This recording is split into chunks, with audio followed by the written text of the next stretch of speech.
All right, guys, get your pens ready. Get those journals out because I'm going to guide you through 4 journaling prompts that are going to help you to start trusting that you can get the results you want. Now, this is actually a topic I covered extensively in my on-demand mindset coaching platform for competitors that we actually covered on a group call, which is one of the amazing benefits of being a member of that platform. So if you've not heard of it or checked it out yet, or even considered joining, I highly recommend you do.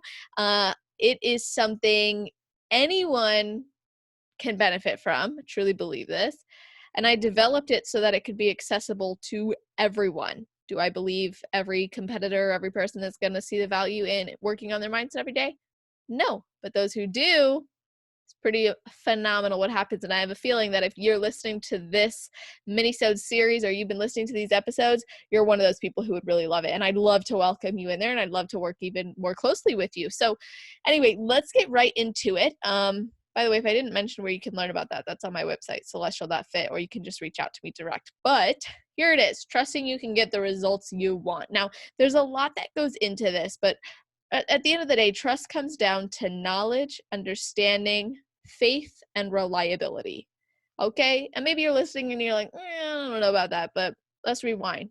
Knowledge, understanding, faith, and reliability. So I'm going to be asking you questions regarding those things. Okay? Now, the reason why this is so important on your journey to success is because if you don't actually trust or believe that you can get the results you want, hello, you will not get there. Why? Because your beliefs or your inability to trust yourself is actually going to dictate the actions you take. So if you're like, I don't trust that I'm actually going to get there, you're not going to be so inspired to take aligned action that actually allows you to arrive at the destination you're looking to go for. Instead, you'll be going the opposite direction or often different, distracted. It just doesn't make sense. So we want to always take aligned action. And if we don't trust our ability to get to the result we want, there'll be no reason for that action to occur. So here's the first question. What knowledge do you have about getting where you want to go?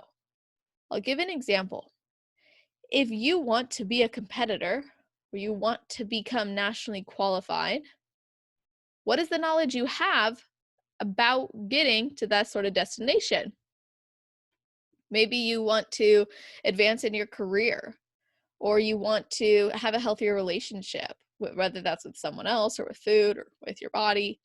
What knowledge do you have about getting there? Okay, because sometimes that knowledge is skewed, or it's only one-sided, right? So we want to make sure we get the whole picture. So if you write down the knowledge you do have, maybe you could see where you could investigate for more or confirm or deny if that knowledge is actually accurate.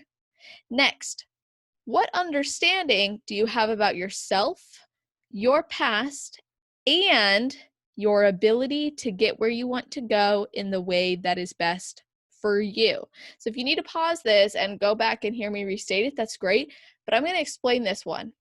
So sometimes we have this understanding about the demand to get to where we want to go, and we think it's going to be really hard or really challenging, or since we've never been able to do it before, that's where the past comes up. Or we believe that we've always been failures, or, oh, well, I'm so good at this and I don't need to work on that. So what understanding do you actually have about yourself in terms of actually getting where you want to go in the way that's best for you? And I don't mean in the way that's best for you in the next, one day. I'm talking like, is there longevity? Is there sustainability? What is required based on the knowledge you have to get to that end goal in the best way possible for you? These are mini-sodes, so I'm going to go right through it. If you need more clarification on this, feel free to reach out. Okay, next one. What do you need to believe about yourself, the process, and potentially new processes based on your first 2 questions, and the result in order to move yourself forward each day? What do you need to believe about yourself and the process and the result in order to move yourself forward each day? So this is where we get really clear on the beliefs necessary, not the beliefs you do have, but the beliefs you need to have in order to actually move forward. So maybe you currently believe that you're not very good at following a plan, and you believe that, or you understand that you have to be able to stick to a somewhat flexible plan. So maybe the new belief is that I am more than capable of sticking to a plan when it's something that I really enjoy, believe in, and that I connect with my values, or that connects with my values. So we want to get clear about the beliefs. Maybe the belief you need to have about the result is that it's actually something you want. I believe the result is something I want and that I'm more than capable, worthy, and deserving of. You may not actually believe that you're deserving of the result that you're going after. So who's to say you'd ever be ready to claim it when it comes up into your life? Got to get clear on the beliefs you need.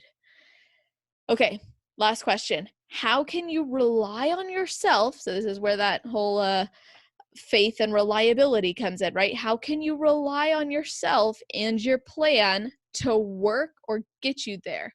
So example, maybe that is I can rely on myself by setting a schedule, prepping ahead of time, telling someone about it, seeking out a mentor, getting in a routine, tracking my habits. So if you can get clear on how you can rely on yourself and your plan to get you there, then you're going to have more trust in it. Similar to when you're talking with a person, a person appears more trustworthy when they have proven to you time and time again that they are reliable. They follow through on their word, or maybe they do what they say, or they've maybe had success with other people. They become more trustworthy because you see that. So they're more believable, and you understand that. They're relatable. And because they've gotten the result over and over, or because they've shown up for you, or because they've held to their word or their promises or whatever, they're reliable. So you need to be able to rely on yourself to trust yourself. And what happens is we go through all these experiences in our life that sometimes create a negative result. That negative result then leads to this negative reinforcement that I can't do that. When in reality, the past does not dictate the future. You get to decide right now what you're going to believe and what you're going to change and what you're going to choose in order to actually create a new reality or create a result you want, or move at least one step closer to it. I know this one was a little longer for a mini-sode, but I hope you journaled with me, and I can't wait to hear how this one goes. Post a picture, tag me in it on Instagram at celestial_fit. And of course, if that ever changes and you're listening this way in advance, just check the info page, or, wherever you're listening to this on, it'll be there. So I'd love to see the pictures of your journals if you're willing to share. If not, just let me know what you thought, maybe one of your main takeaways from this episode, and I'll talk to you soon.